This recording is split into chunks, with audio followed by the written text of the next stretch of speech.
ठाकुर जी की लीला में कुछ भी जड़ नहीं है, सब चैतन्य है। अब पद्मा गैया को दूध चूल्हे पर चढ़ो भयो है मटकी में, वो उफनवे लगे हो। उफनवे क्यों लगे हो? क्योंकि वह दूध ने विचार कियो कि सवेरे सवेरे लाल जी तो मैया को ही दूध पी के तृप्त है जाएंगे, तो हमको तो आरोगेंगे ही नहीं। और जा वस्तु को श्री कृष्ण अंगीकार न करें, वाको तो जर जानो ही ठीक है, वाको नष्ट हो जाने ही ठीक है। तो दूध दुखी है के वाने विचार को मैं जिंदो ही जल जाऊंगा आग में। लाल जी हमें स्वीकार नहीं करेंगे।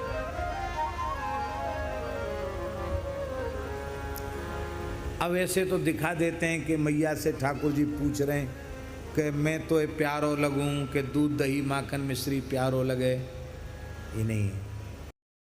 देखो शास्त्र में लिखा हुआ है, लिखने योग्य पंक्ति है भैया जी, यथा यथा जीर्यति दुग्ध मगनऊ तथा तथा नश्यति बालक आयु।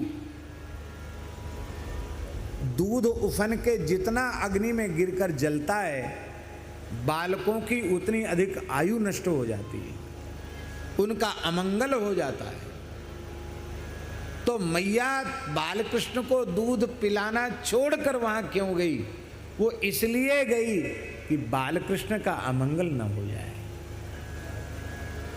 इसलिए माताओं से प्रार्थना है, दूध चढ़ा के कहीं जाए नहीं। दूध जब तक चढ़ाए तब लाख काम छोड़ के दूध पर ठाड़ी रहो।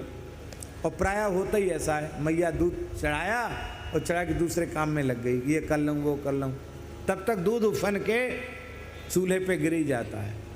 दूध का उफन करके अग्नि में गिरना अत्यंत अशुभ माना जाता है, अमंगल होता है, उससे अशुभ होता है, पति पुत्र सबका अनिष्ट होता है। इसलिए दूध कभी उफनना नहीं चाहिए। हमने तो गामन में सुनी भैया जी कि आग में दूध जरेगो तो गैया के आंचर में जलन होगी। बुंदेलखंड में ऐसा मानते, आंचर में जलन होगी गैया के।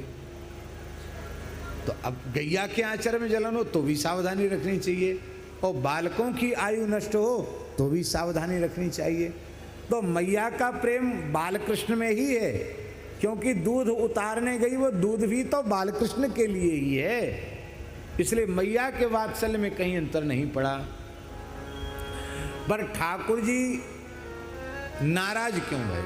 ये नाराज नहीं है, यहां तो लिखा है नाटक मृषाश्रु, झूठ मूठ के आंसू, झूठ मूठ को गुस्सा। क्यों?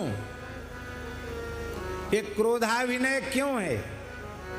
निर्वाण दायक क्रोध जाको निर्वाण दायक क्रोध जा, निर्वाण दायक क्रोध।